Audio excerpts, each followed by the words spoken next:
Moving into black-green mid, best one limited. This is a deck that's in the third tier, the lowest tier.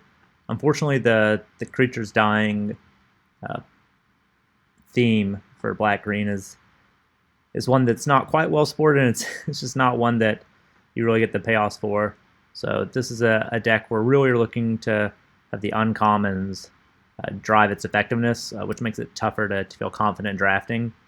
And then some cards that are just, would be replaceable for the most part are in here just for curve type purposes. So you're looking at a curve that ideally would have some of the stronger one drops like a Stacked Awakener or Deathblunt Sprout.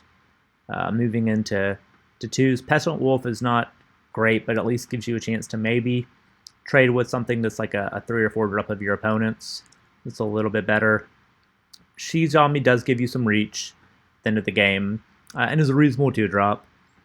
Again, your uncommons are really where it's going to shine.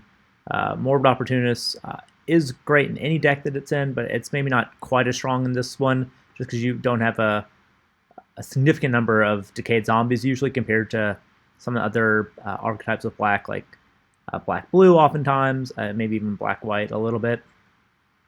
But it still definitely does help generate some card advantage that you're not getting otherwise in the deck.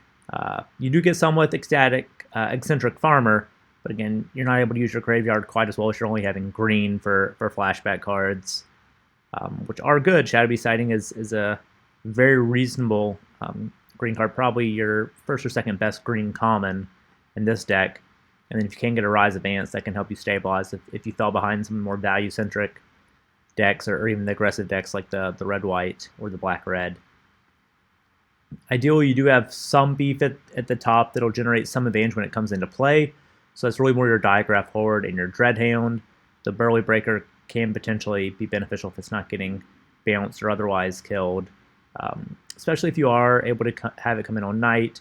A little tougher to take down with that Ward 3.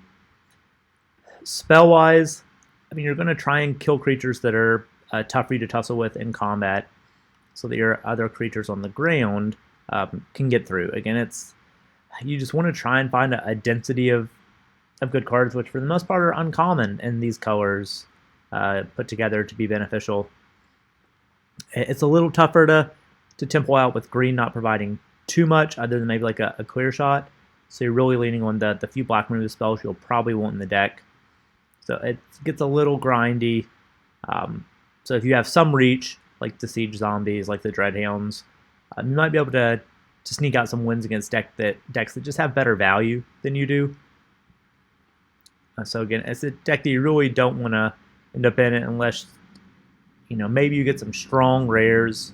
But even then, hopefully you can beat another color pair that's a little more consistent, not as reliant on the rares or uncommons, and has a little more value, as that is the focus of the format.